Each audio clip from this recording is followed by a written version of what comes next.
Hey everybody, Green Films Official here, and welcome to my first video of 2023.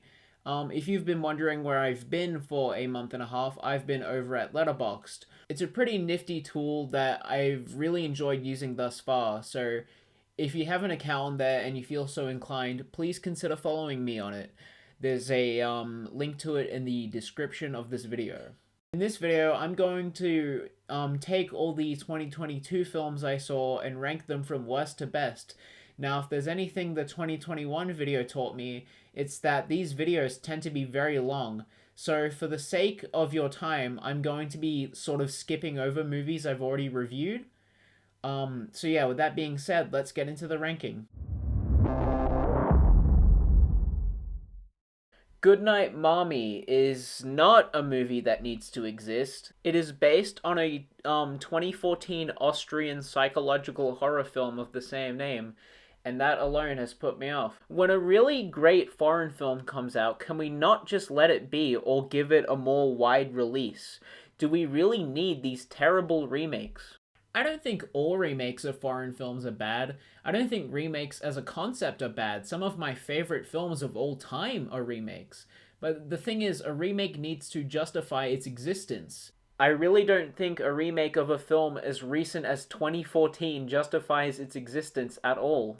Especially not when it has nothing new to offer. That being said, Goodnight Mommy isn't the worst thing ever made. It's not a terrible film. I mean, it's not good, but it's not awful. It's just a normal bad movie, if that makes sense. If there's one thing I really have to give it credit for, though, it's the directing. The directing was extremely solid. It's a really good looking movie. The acting is pretty great, especially from Naomi Watts.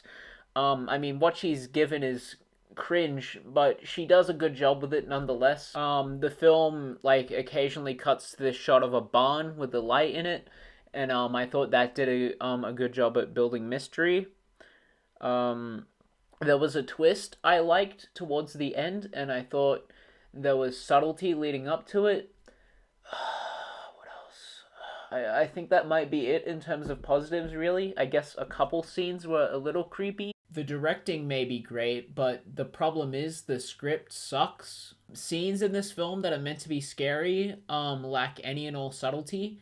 What I wish this film would have done is have Naomi Watts increasingly act weirder and weirder until these kids accept that's not our mom.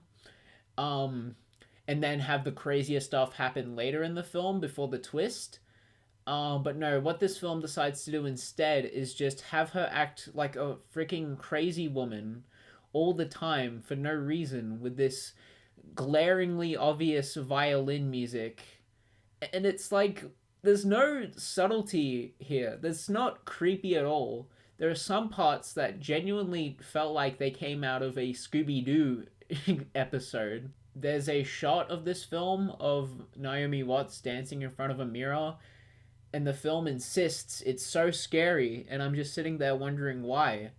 How do the kids know this isn't just something she does in her private time? She's also smoking in this scene, which we are told is something the mom wouldn't do after the fact.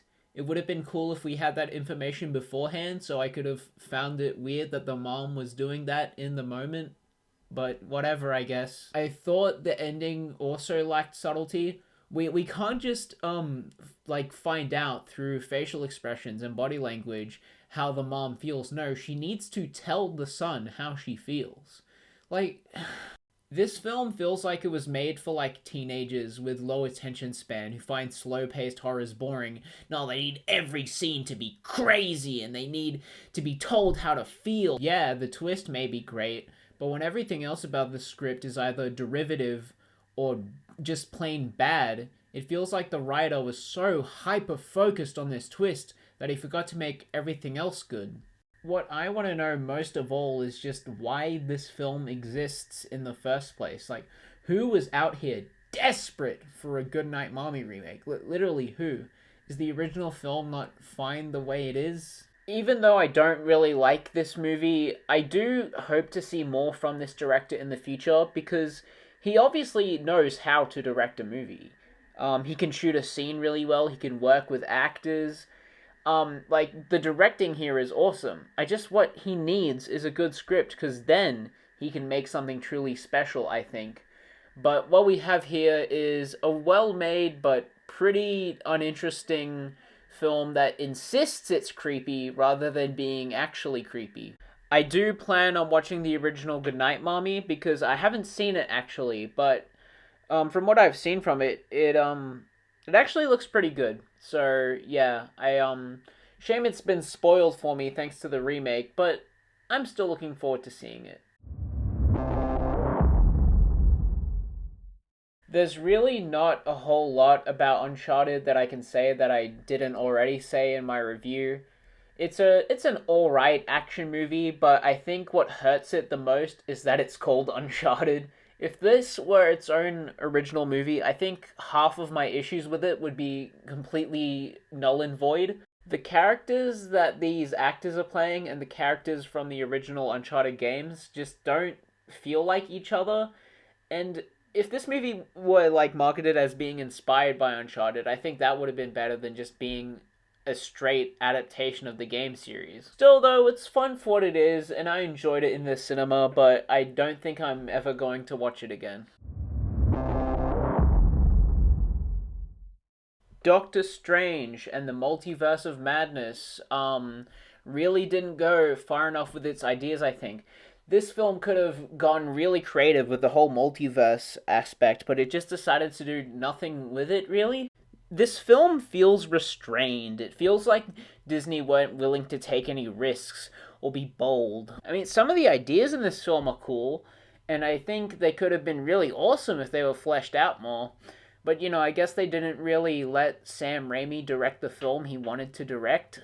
Benedict Cumberbatch and Elizabeth Olsen were good. I liked some of the visuals. I liked the fight with the evil Doctor Strange, and I like that this film is like kind of scary at points, but I just feel like this film hardly did anything that it could have done. It's a good film overall. I enjoyed it a fair bit, but Disney, let Sam Raimi actually direct the movie.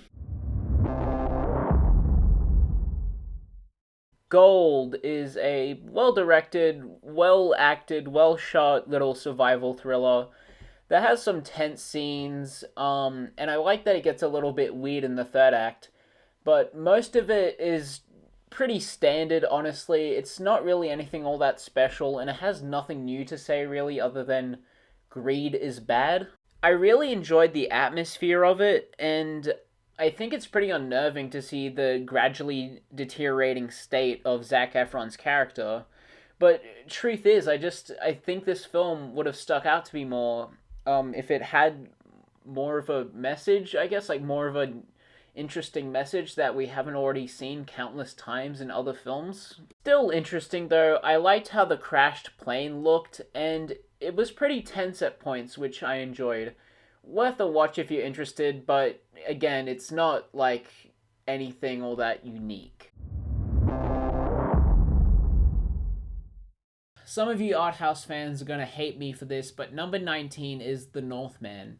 I really wanted to love The Northman. I love Robert Eggers as a director. The Witch and The Lighthouse, to me, peak horror, both of those films.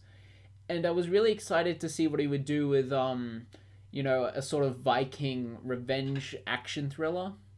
But the truth is, Northman isn't all that interesting, in my opinion. It's got some cool scenes. The acting is good, and I appreciate some of its more avant-garde moments.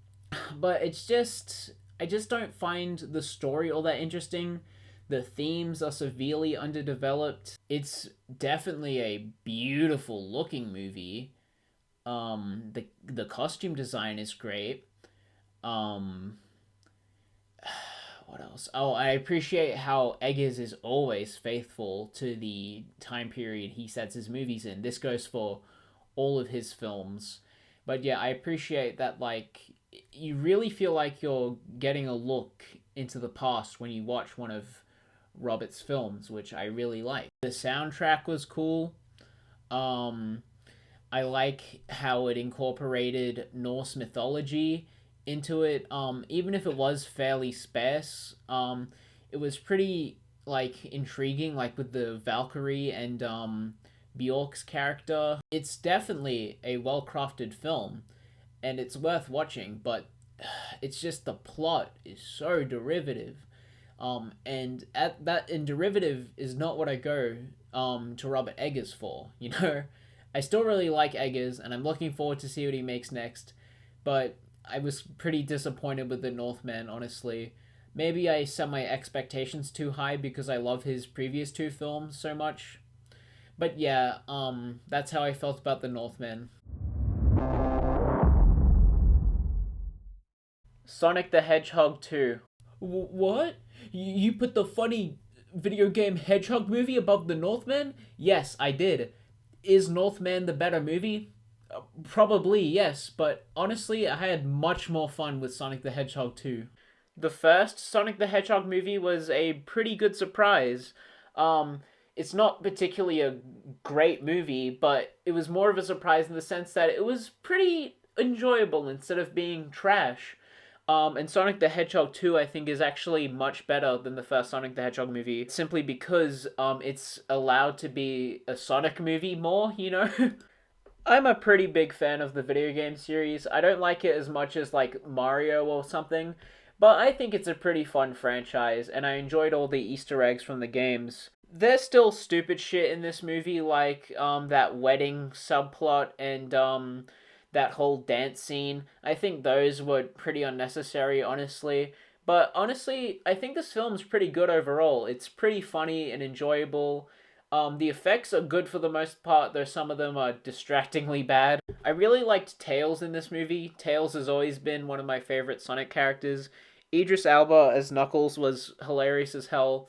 But obviously the standout is Jim Carrey as Robotnik. He's hilarious. The action is like surprisingly really good in this. Like the fights with Knuckles in particular. Holy dude. In all honesty, this is probably the best video game movie ever made. Not that it has very steep competition, but still, yeah, this is a lot of fun. I recommend it to any Sonic fan. Glass Onion is what it is. And that is to say, it is a pretty entertaining but also deeply flawed mystery comedy film. I have seen the first Knives Out, but it's been a while, so I don't really remember my in-depth thoughts on it, but I remember enjoying it. And I enjoyed this too. Daniel Craig is by far the best part about this movie. My biggest criticism with the first Knives Out, I remember, was that his character was underutilized. So it was cool to see more of him here. My biggest flaw with this film is that it has a few moments that are just plain dumb. Yes, I know that you don't want your boyfriend to know that you're cheating on him with me, but let's do it in front of this huge window that anyone can just walk past. Oh my god, he found out, dude, no way. I also think its commentary has been executed better in other similar films. But despite its flaws, Glass Onion is as I said at the start of this segment, it's pretty fun for what it is. But yeah, I just don't imagine revisiting it very often. You put Jurassic World Dominion above the Northman? You put Jurassic World Dominion above Glass Onion? Yes, I did. I simply do not care what anybody says. Jurassic World Dominion is, in my opinion, a very satisfying culmination of everything the Jurassic franchise has been up until this point, and oh, it is so much fun. I do wish the new dinosaurs were utilized a bit more, because outside of the Giganotosaurus, the dinosaurs, like the new dinosaurs, don't really have much to do. But, and there are other things too. I made a review of this film that you can see on my channel. But in spite of those things, I simply don't care what anybody says. I really enjoy Jurassic World Dominion, and nothing is going to change that. I saw it twice at the cinemas, and I enjoyed it both times, god damn it. The Unbearable Weight of Massive Talent is a pretty funny and entertaining movie. Nicolas Cage and Pedro Pascal were both highly entertaining, and I loved the relationship between their two characters. I like how the script they wanted to write matched the events of the film. The first scene of this movie had me a bit worried that it was just going to be, whoa, Nick Cage is so cool, isn't Nick Cage so great? Oh, Nick Cage, but it quickly gets better after that. That being said, the villain is generic as hell. I don't even remember his name or his face. Um, the uh, the moments that aren't Nicolas Cage and Pedro Pascal vibing aren't bad, but they're not as interesting as when they are vibing. And there are a couple of other things too, but overall, it's a pretty good advertisement for Paddington 2. Wakanda Forever is a bit too long if you ask me. 2 hours and 40 minutes. Nah, it does not need to be that long. Still, I think it did a good job at paying tribute to Chadwick Boseman. I thought that was handled very respectably. Namor was actually a really good villain.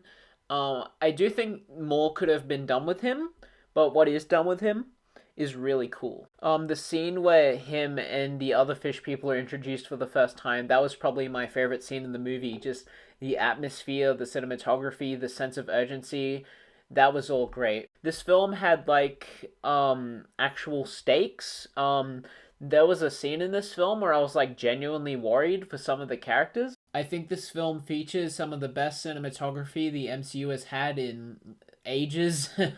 And I enjoyed seeing the torch of the Black Panther passed on to Shuri. That shot of her dropping down in the Black Panther suit was some good shit, dude. Oh, that's such a memorable shot. Angela Bassett is also terrific as Queen Ramonda. I definitely didn't enjoy it as much as the first Black Panther, but I like this film for what it is.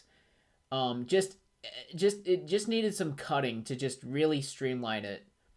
And speaking of films that go on for a little too long,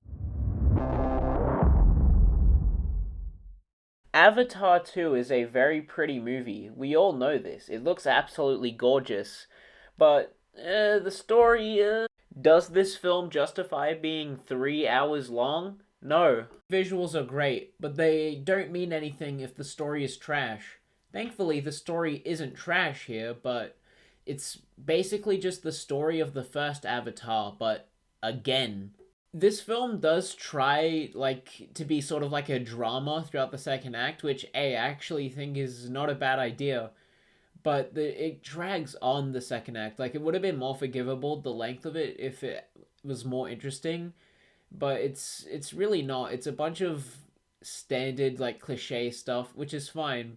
Also, Jake doesn't really have much to do in the second act, which I was a shame. It's not like Jake is some great deep character, but I thought this could have been the time to develop Jake, develop him more and make him this great character, but he just kind of feels like a side character when he's meant to be the protagonist. Neytiri, my favorite character from the first Avatar, has nothing to do in this one until the third act, which was lame to say the least. My favorite character in this film was honestly Quaritch. I feel like he genuinely had the more interesting plot, what with having a son and all that.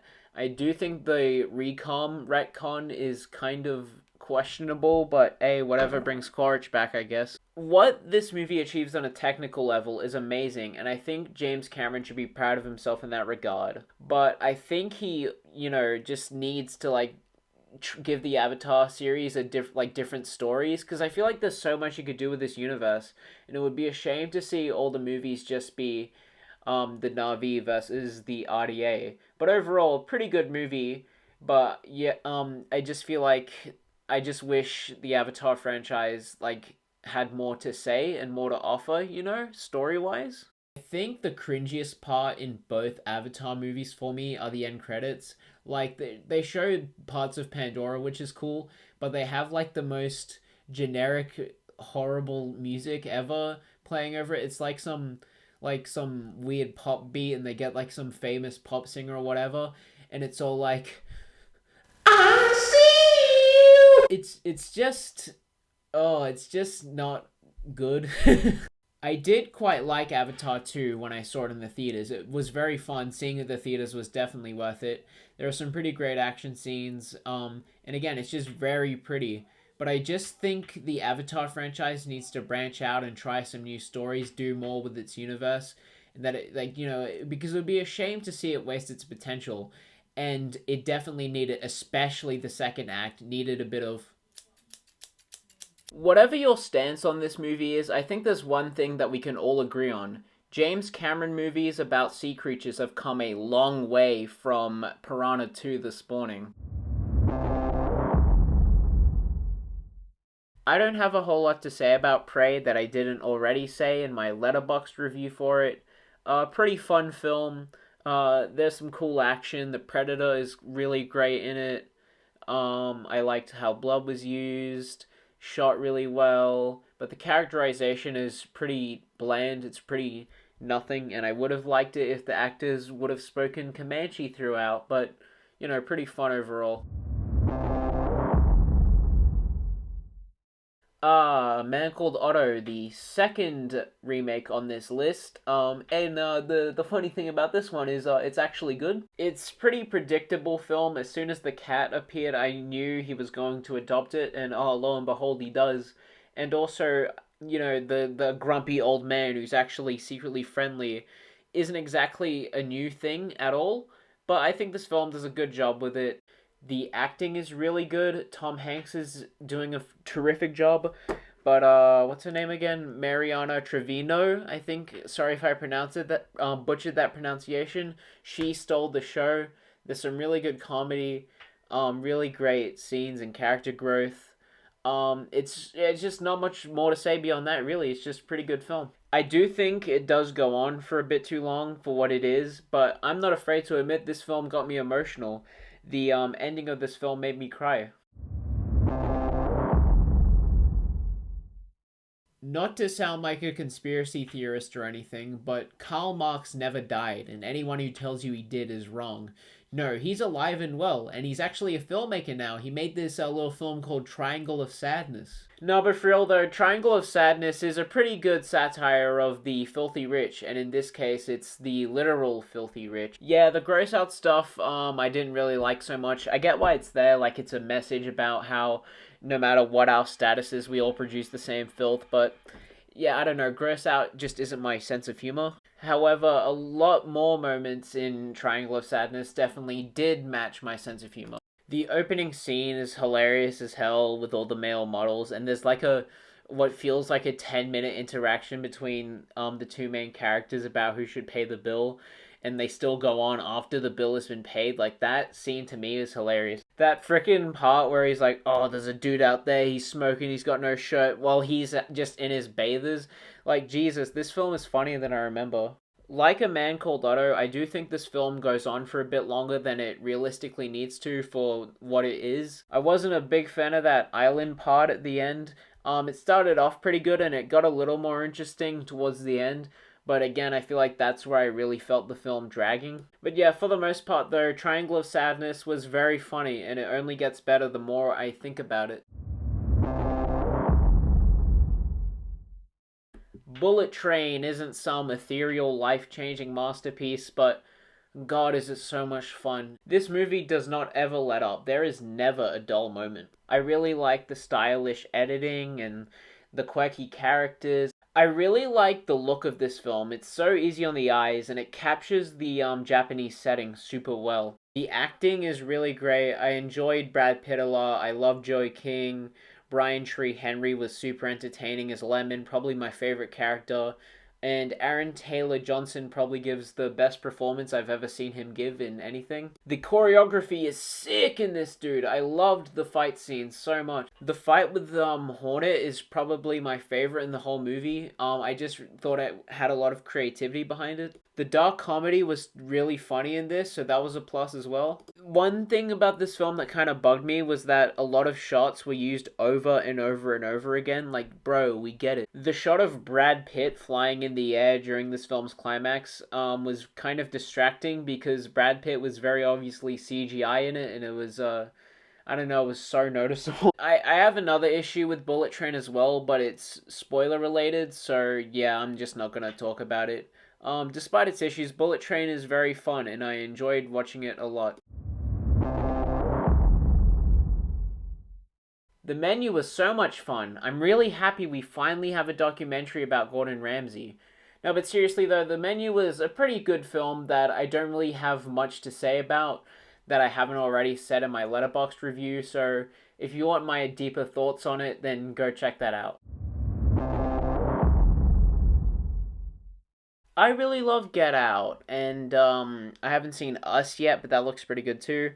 And Nope just reaffirms that Jordan Peele is a talented director. I really like the sound design in Nope. The noises that the UFO makes really remind me a lot of the tripod horn from Steven Spielberg's War of the Worlds, which if you haven't heard that, just oh dude.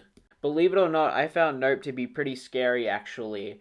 There are a couple jump scares that were more annoying than anything, but when this film is just building atmosphere and you see the UFO fly above one of our characters' head and it disappears back into the clouds, that is when Nope is at its best. There are a lot of concepts and imagery in particular, as well as just entire scenes that really got to me. Nope is just really great at building tension. However, I do think it isn't as scary once you get to the third act. It becomes less of a horror movie and more of like I guess a Steven Spielberg type action thriller adventure thing. And it's actually a lot of like when OJ is riding on the horse and the piece of music that plays kind of reminds me of something John Williams would compose. None of that is bad really. It's in fact I think the third act is really entertaining, but it's just something I thought was worth mentioning. There's really not a whole lot of flaws that Nope has really. The actual like alien in this movie has got to be one of my favorite aliens in any movie now. Um but that being said, however, I do think the setup could have been a little more interesting. It's not bad by any means, but it feels a little slow. I wasn't a huge fan of OJ's character at first. I didn't think he was bad or anything, but I just thought he seemed kind of dull. But once I realized the intricacies of his character and that there was more depth to him than I initially thought, I grew to like him a lot more. Even though I'm not a big fan of the first 20 minutes, I think Nope succeeds where it needs to, and it absolutely succeeds. If you haven't seen this movie yet, you need to see it, bro. It's fantastic. Picking between Nope and Barbarian as my favorite horror movie of 2022 was hard because they're both really great, and you could argue that Nope is the better film in terms of what it achieves technically and in terms of themes. But I think Barbarian is just more effective as a horror movie. It has a lot of concepts that are really messed up. It has this dark, grimy feel to it. And also just how a certain character looks, just that alone is terrifying. And the reason as to why they look like that is even more terrifying. I also just really enjoyed the mystery, and I think it's just a really well-made film. The acting is great, and oh, I love the way Barbarian is shot. Those fisheye lens shots were sick. An issue I have with Barbarian is its choice in male lead. Like, he's a good character, he's well acted and well written, but it's just that he's not a very likable character, and I get that that's the point, but you're kind of stuck with him for a while. But Barbarian is just really great overall. There's a lot of imagery in this that'll stay with me for quite a while, and an actually surprisingly complex antagonist. You know what? I'm not afraid to admit that the ending of Barbarian got me pretty emotional. It does a really good job at blending comedy and horror without just completely ruining the tone. And honestly, the reason why it's called Barbarian is actually pretty clever once you think about it. So yeah, I don't have much bad to say about Barbarian. It's just a really good horror film. Top Gun Maverick is a fantastic movie filled with terrific character work and great action scenes. And if you want deeper thoughts than that, I reviewed it already in this video, so check that out. Fire of Love is simply stunning. It's a wonderful true love story about two volcanologists who fall in love over their shared passion of volcanoes, and it's just beautiful. The footage they capture of the volcanoes in this movie is freaking crazy, not just because of how dangerous it is, but also because it's just so pretty. I was shocked at how good this movie looked. Not only does this film teach you really cool things about volcanoes, but it also just gives you a really good feel for who Katja and Maurice were, and I was genuinely attached. And yes, the ending of this film did make me tear up. There were brief animated sequences in this, which was really cool. But I think just what really got to me about this film was just how well it conveys just this true feeling of love and passion. Like you really get a sense that these people loved what they were doing, and it's just so emotional seeing how it all ends. Again, I was really attached to these two. If you haven't seen Fire of Love yet, I highly recommend it. It is beautiful, not just because of how it looks, but because of the story it tells and its message. It is easily one of my favorite documentaries. Take notes, Multiverse of Madness, because this is how you do a multiverse movie. Yeah, everyone knows Everything Everywhere is pretty good at this point, but it's just, oh dude, I loved it so much. It's how the movie looks, the comedy, the fight choreography. It was wild, bro, the fight choreography. Some of the stuff they do in this movie is crazy. I really liked all the different multiverses, though I will say it focuses on so many multiverses that it got a little confusing at points. But that's my only real issue with the film. There are so many things to love about this movie. It's just such a feel-good, fun movie. But it's also more than that. Like, it's actually really emotional. Some of the shit that you get attached to in this movie is like so silly, but it's just presented in like such a cool way that it's like, you know, you can't not get attached, you know. The third act of this movie made me cry. In fact, I'm tearing up a bit just thinking about it. It's such an out there crazy movie, and it's just so creative with how it presents its ideas. If you watch this movie and tell me you didn't even have a little bit of fun, I simply don't believe you. The Fablemans is one of those movies that hit me on a very personal level. As someone who wants to make movies, I related to it very heavily. In fact, this might be the most relatable movie I've seen just from my personal experience. I think about, I don't know, 85% of this film has happened to me in some way. The acting from everyone is simply beautiful. God, man, I don't know. I can't really put how I feel about this movie into words because it's just such an emotional experience, you know? I know I already said that, but this is really something you just have to see for yourself, especially if you want to make your own movies like I do. There's a part of this that just made me cry my eyes out. It was just so real and human. There is one instance of this film that has special effects and they're not all that great, and there's also one thing that I can't reveal because it's spoilery that I didn't think made much sense, but overall Fablemans is just wow, what a film for filmmakers, dude. The David Lynch cameo on its own was just art in its purest form, and even the final shot of this movie just has so much personality behind it that it's just, god damn, I just love the Fablemans so much.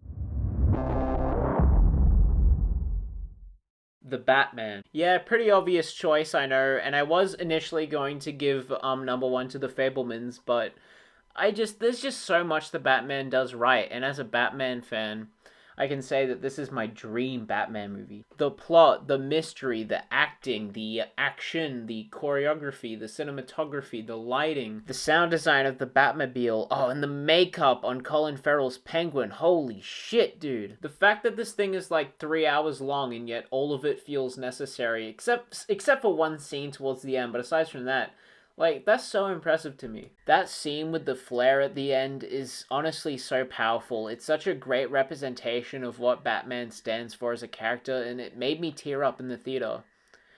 I'm beginning to notice a trend with 2022 films I've seen. If you want a more in-depth look as to why I think this film is the best of 2022, of what I've seen anyway, here's this video I made on it. That is a wrap on today's video. I hope you enjoyed my ranking. If you did, please smash the like button and subscribe if you haven't already. Your support really helps out. Oh, and while you're at it, go ahead and check out the Letterboxd. Again, that's just in the description. I'm pretty sure if you like my channel, you should like my Letterboxd. So anyways, I hope you enjoyed the video, and I'll see you in the next one, you beautiful people. Bye!